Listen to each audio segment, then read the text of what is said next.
My name is Rebecca, I'm 26 years old and currently I'm studying Trends and Identity at the University of Arts in Zurich. For me, the most interesting part of the ensemble project was the opportunity to work with people from other countries, with people with other cultural backgrounds, other design backgrounds.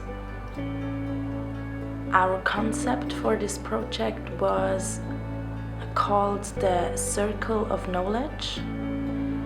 We leaned our idea of a concept that already existed in the 80s in Morocco, the Circle of Storytelling it was called.